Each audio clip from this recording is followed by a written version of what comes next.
killing bedroom boredom and spicing the marital bed. There are 8 things that I've highlighted, I've written down for the purpose of this teaching um, that actually kill the enjoyment in the bedroom. Yeah, they are also responsible for the boredom in the bedroom. And for the purpose of this episode, we're going to be looking at one of them, and that is sex same time. I'm going to be expatiating and explaining on this. It's going to be a very beautiful one, but this is for Sex Uncovered for Mr. and Mrs. on the Stable of Region Relationship Clinic. This teaching is meant for people that are married. So if you're not, I would advise that you save this till you're married. But before we delve into this, kindly stay tuned and go nowhere.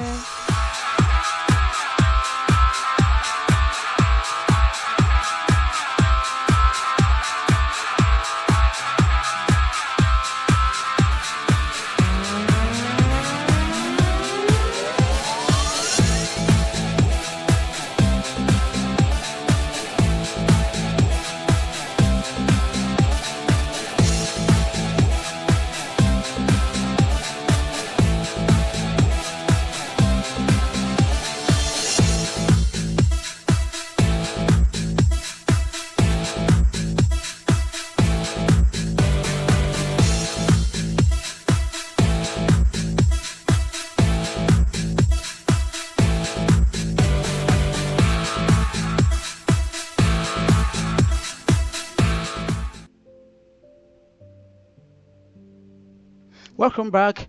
Um, this is going to be a very interesting note, and it's going to be educative.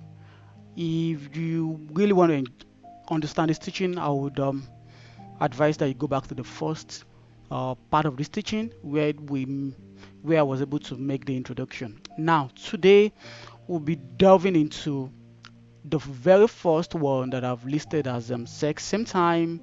Um, Sex same time is one of the agents that are responsible for bedroom boredom. Yeah, sex, sex same time. We'll be talking about these 8 killers in a couple of weeks, and we'll be talking about each one per episode. And what does sex same time mean? It is just as it sounds. Many of us we already have an idea already, but I would just want to go back to something I said when I was making the introductions. I said God gave us brains so He can rest. God has given us the ability to enjoy our sex life as couples. The only God factor of our sexual life is when. Talking about when are you having sex? Is it maritally? Is it premaritally? Is it extramaritally?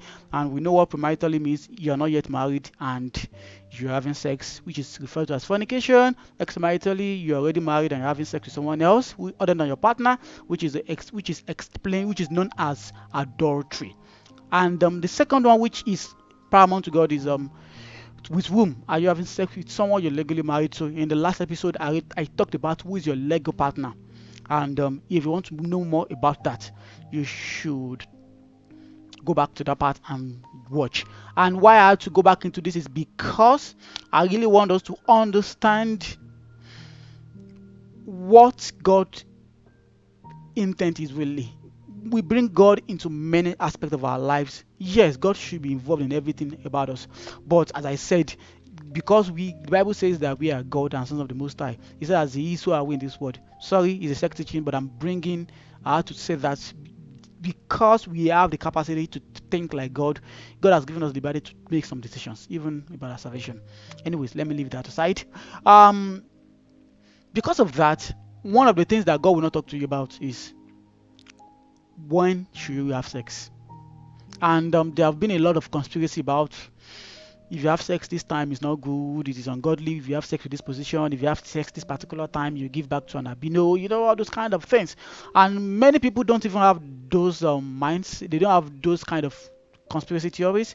They've just grown with the environment, what the environment has taught them, what they've known over time. But I want you to know that one of the things that can easily kill your bedroom, that can bring boredom. If you're talking about boredom, when your bedroom, if you're talking about bedroom, we're not talking about where you're sleeping now. We're talking about the sexuality in your bedroom. Because yes, we expect marriage couples to we make love in the bedroom. So that's what that we're just using that word for. We're just borrowing that word bedroom. So what will make one of the primary things that will make your sexual life as a married person very, very boring is when you keep having sex at the same time. Yeah, somebody will say, what's now the business of sex at the same time? It has a lot. Before I really analyze this, let me give a simple analogy. And this is not an excuse for anyone to do what is not right, but it is just an analogy that is out there that you can even see on the internet. Um, some sex experts said that they picked a router was kept in with a hen, and the maximum time the router was able to make love to that hen is it was just once, it was once or twice. Yeah. Now that same router was now placed in the midst of 10 hens, and it was alarming that that router was able to sleep with all the 10 hens. Now it was only able to sleep with one hen once or twice, and it was tired or it was no longer interested. But funnily, it was able to sleep with 10 hens. Now, what does that suggest? The male species sexually are heightened towards varieties, and they can easily be bored by one. Now, don't misquote me. I'm not giving a grant for anybody to now start looking for variety women. Now, it is not acceptable by the covenant you have made for your marriage because you have decided to stay with your partner. Now, I'm just trying to make an analogy. But as I said, this is not to make encourage a man's taste for different women, but just using this hormonal tendency of a man to explain and to get the variety best out of two of a couple. This is what I mean. Even if the tendency of a man, or now if I'm talking about a man, I'm now referring to both the man and the woman now. Now, the tendency of woman sexually, if it has a tendency to be bored by one, especially men, women are not like that most times. Now, it is now best for us to now, you as the wife, you as the man or husband, you become the variety to your woman, you become the variety to your man, so that when the man sees you today, he sees you as that charming, beautiful looking damsel in Spanish style today, in Chinese style tomorrow, in Indian style next tomorrow, and this come in how you appear, your look, your the way you build yourself, and this will guide you towards how you approach your bed also. But now, you know, just like everyone, if I walk up to Walmart today and I want to get ice cream, I prefer the one that has vanilla, chocolate, and strawberry. So intimacy also in marriage involves varieties. That is when you are doing several things. Can you now see how I'm trying to link the first discussion? When you are being or when you're being creative in your bedroom, and one of the ways we may not be able to be creative is when we're having sex at the same time, and it's going to be a problem in my marriage. At a point in time, you're going to be spending the rest of your life with that man. Let's say you get married at the age of 30 or 25, and you're going to live in this world for like 80 years or 90 years, which means you're going to be spending like 60, 65 years with that person, and you want to keep having sex the same way. It's going to be boring. Even if nothing happens, somebody's enjoying something. But we don't need to endure our sexual life. We're supposed to enjoy. God created it primarily for enjoyment, even not even for procreation. It's one of the things God has made for our companionship, and we need to enjoy it, not endure it. And one of the things that can make us to keep enjoying it is because boredom are setting as a result of the same time we keep having sex. And what does this cause? It makes our love making predictable. It becomes a predictable routine and an assignment rather than a game of surprise. When you can't, a game of surprise is something you don't. Okay, as I'm going home now, I'm very, very expectant because I don't know what my wife will be giving to me, what she will be introducing to me. I don't know. Maybe I'll be meeting her even maybe before I get to the home, she's going to land a lot of kisses on me at the doorpost. I don't know, maybe I'm going to meet her in the kitchen and that's where everything will start, things like that. So when sex is like this and it's not predictable, it's not more a predictable routine, it becomes very interesting. And one of the ways it becomes so boring as the time is, some people, they have been programmed that sex can only be in the middle of the night. So because of that, sex only comes like 1 a.m., 1 a.m., 1:30 a.m. Some people will even set alarm. And one of the things that this will even prove to you is that you will not, may not even be able to enjoy, because number one, you are waking your partner up from sleep, who is tired, who is basically enjoying the sleep. She may even react to you because you're waking her up when she's really somebody who has been working since morning and has been work. This is the only time she can easily, she can recover from the stress of the whole day, and you're waking her up to have sex. She can react. She can turn you off. She can, and because of that, you are not happy, and that's one of the beginning of problems in marriage. So for you to overcome that kind of a thing, what should you do? You should start looking at the best times when you should be able to make love, and both of you will be happy. Some people even set alarm 1:30 a.m. Bang, bang, bang, you wake up. And even if your partner is even trying to endure, she will not give her best. And if the boredom is not coming from her, it will be coming from you. It's either it's coming from her because she's tired, she's not able to give her best, or it's coming to you because she's reacting, or she's just giving it to you just to satisfy you. That is one of the things, the problems. For me personally, as Mr. Regen, this is my idea of being stereotyped in the middle of the night. That's the traditional one. Maybe I don't know. Maybe that was what our parents taught us. I really can't say. For me, it's always a busy day, and I don't want to shorten my sleep. I don't play with my sleep. I want to except when I want to wake up and pray. And I won't lie to you. I don't pray every night, but I pray at night. Yeah. So when I want to pray, I know. So because of that, the only thing that should wake me up is when I want to just pray for my daughter, pray for my wife, go to the bedrooms and pray. Now, for sex, no. Because number one, I want to give my best. Number two, I want my wife to give her best. Number three, I like to go out of the box. I like to be creative when it comes to making love. Number three, I want full participation, want feedback from my wife. That is me. Now, I'm using my example, what I want, why I don't want to be stereotyped to you. Maybe you can also think that same way, you may like it that way. Why, how do I mean by feedback? Because feedback also motivates you as a man. When you are sleeping with making love to your wife and she's not responding, to somebody that is concerned, to a man that's not selfish, if you're not selfish about yourself alone, about your own, concerned about your own enjoyment alone, you're also concerned about if your wife is enjoying it, you will want to know how much is responding. And most of the time, the response is by the way she reacts, the way she moves her body, the way she mourns.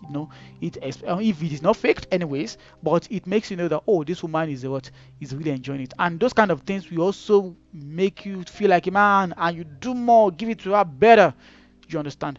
But in the middle of the night, well, depending on, maybe because my experience when I was still in Nigeria, the kind of places I lived then, if you are making love in the night and you want your wife to respond very well and so quiet, you know what that will be. It's either you're entertaining your neighbors who will be hearing the sound of either the sound of your bed, or the sound of your wife, or your own sound while you're trying to respond. Because there's a teaching that says, and it's another the second aspect that we'll also be talking about, that we should be vocal. Being vocal in bed is very, very good for our sexual responses. So now, if I can't be able to achieve this in the middle of the night because I know everywhere is quiet and I don't want somebody to know that we are making love, we want to comport ourselves, and because of that, it restricts us. We won't even enjoy it. That's why making love at night is not part of our agenda. Not that it cannot come, but it is not night, night, night, night, night. Whenever it becomes a night, it means that we just want to try something else out.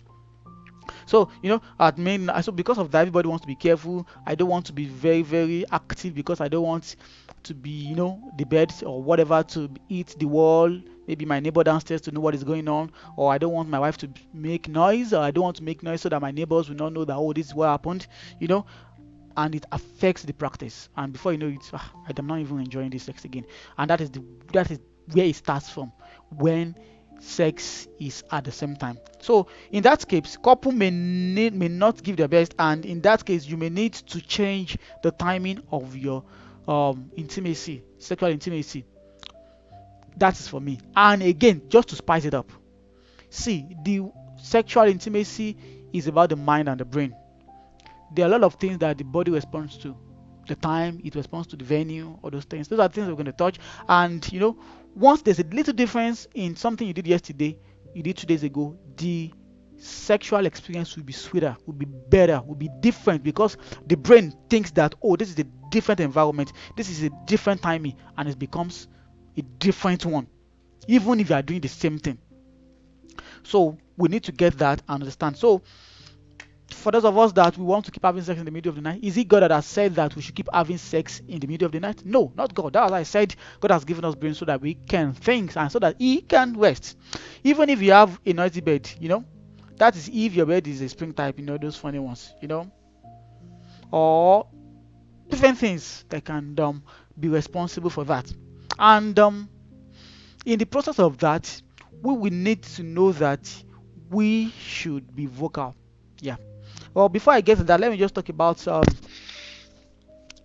if you also need to make your night sex time a special one. Like, it is, you've not always been having sex in the middle of the night, and you want to now make it at the middle of the night. And this thing that I've mentioned, maybe you don't like to make sex in the middle of the night because of the things. Yeah, you can bring in instruments, light music, that can just cover up, and so that it will not give an awareness to what is going on, or even that there'll be sound, but what people will be listening to in your environment is going to be the music, the sound, not one that will definitely disturb uh the people around you. You understand? So if we're not talking about that, what are the things that we can now do to solve this problem? Make love at another time other than night. You can make sex in the morning, you can make love in the morning, you can make love at night, you can make love in the afternoon. Yes, what I mean at night. You can make love before you go to bed. Yeah, this might be challenging for people that have children, but you can always find your way around it.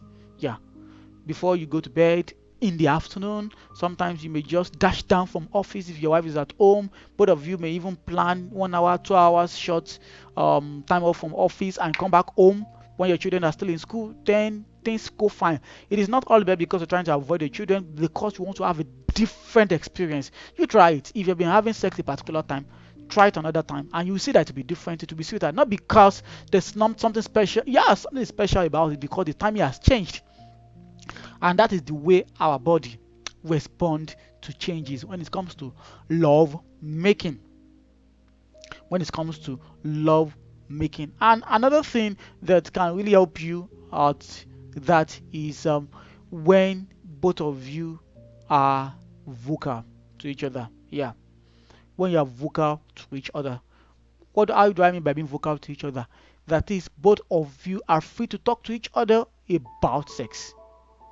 Not that the wife is timid, she cannot ask for sex from the husband, or it is the only the husband that has to demand for sex. No. If you get to a situation whereby both of you are friends and one can ask the other one for sex, wow, then you'll be able to get to that level whereby somebody can just call the other person, oh yeah, make sure you come home tonight. I'll make sure you come early today. I'll be waiting for you. I want us to get down and make it a special one. That is how it works between couples. That is how it works between couples. So if you're talking, one thing again that I would want to advise you to really get at, which will be a short topic again for the next episode, is talking about cookies. Cookies are very important. We don't usually get into them, especially when we are married. And if we can bring this into our marriage, they spice up our marital bed a lot. And that's what I'll be discussing in the next episode. Thank you. And I just know that if you can put this into practice, it's going to do a lot for you. And have a nice day. Bye. Bye.